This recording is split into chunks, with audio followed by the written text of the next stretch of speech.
আপনার কোন ডিস্ট্রিক্টে বাড়ি? নোয়াখালী। নোয়াখালী। আপনি কোন থানার? রামগঞ্জ থানা। ইউনিয়ন? নোয়াগা। নোয়াগা না? আর আপনার গ্রাম? আসসালামু আলাইকুম গাইস, কি অবস্থা সবার? আশা করি খুব ভালো আছেন। তো আমরা এখন একটা লোককে দেখতে পাচ্ছি এখানে বসে থাকে সব সময়, এই জায়গাতেই শুয়ে থাকে, বসে থাকে, এই জায়গাতেই খানা খায়, দিন রাত 24 ঘন্টা এই জায়গাতেই বসে থাকে। তো আমরা আজকে তাকে জিজ্ঞেস করব যে উনি সৌদি আরবে কেন আসছে এবং কী কারণে আসছে, তার উদ্দেশ্য কী এবং কি কোথা থেকে আসছে। আমরা তাকে কিছু জিজ্ঞাসাবাদ করবো। আসসালামু আলাইকুম। ওয়ালাইকুম সালাম। জি ভাই, আপনার নাম কি? আবুল কাশেম। আবুল কাশেম। আপনাদের বাংলাদেশি না? হ্যাঁ। আপনার কোন ডিস্ট্রিক্টে বাড়ি? নোয়াখালী। নোয়াখালী। নোয়াখালী। আপনি কোন থানার? রামগঞ্জ থানা। রামগঞ্জ থানার? হ্যাঁ। আপনার ইউনিয়ন? নোয়াগা। নোয়াগা না? আর আপনার গ্রামের নাম? সাউদের খিল। ও আচ্ছা। আপনার বাপের নাম? মোস্তফা কামাল। মায়ের নাম? মনোহরা বেগম। আপনার ভাই বোন আছে আর? আছে, এক ভাই আছে, 3 বোন। তো আপনি সৌদি আরব পারছেন যে, মানে সৌদি আরব আল কাসিম আল বাদাই এখানে আছেন, কত বছর ধরে এখানে আছেন? না, আমি আইছিলাম রিয়াদে, আমার দালালটা আমি চাই দিছে। আচ্ছা আচ্ছা পরে আমার এক সাদিকা ছিল, পরে ওর লগে যোগাযোগ করি, তারপর আমি বাদে আইছি। আচ্ছা।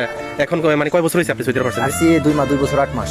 2 বছর 8 মাস চলতেছে। হ্যাঁ। এখন তো আপনি থাকা খাওয়া মানে কোথায় থাকেন, এগুলো কোনো নির্দিষ্ট মানে স্থান আছে? ঠান নাই এখন, আমি এক শরীরের মধ্যে ছিলাম যে জায়গা, আচ্ছা, আচ্ছা। ওই জায়গাতে আমাকে বার করে দিয়েছে 4 মাস আগে। দর্শক, মানে শরিকা বলতে গেলে কোম্পানিকে বোঝানো হয়েছে। তিনি একটা কোম্পানি ছিল, 4 মাস আগে ওনাকে বার করে দিয়েছে। তখন তিনি এখন মানসিক মানে রোগী হয়ে গেছে, মানে যেখানে রাত সেখানে মানে কোনো নির্দিষ্ট স্থান নাই, বাসস্থান নাই। তিনি পথে ঘাটে বসে থাকে, মসজিদে ঘুমায়, এবং মানুষের যদি দেয় খাবার তিনি খায়, কোনো কাজ টাজ নাই। যদি কেউ সন্ধান পান ওনার, আপনারা ভিডিওটি ইনবক্সে আমরা ঠিকানা দিয়ে দিব।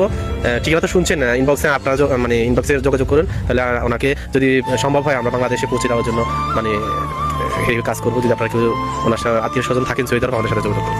আর তার বাবা মা যদি এই ভিডিওটা দেখে থাকুন বা তার ভাই বোন দেখে থাকুন, তাহলে আমাদের সাথে ইনবক্সে যোগাযোগ করবেন। আমরা প্রপারলি চেষ্টা করবো তাকে বাংলাদেশে ব্যাক করার জন্য।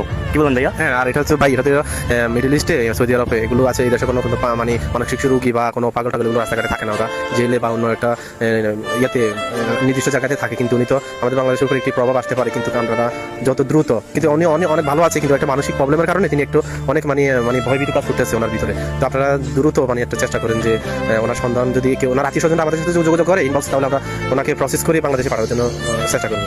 ঠিক আছে।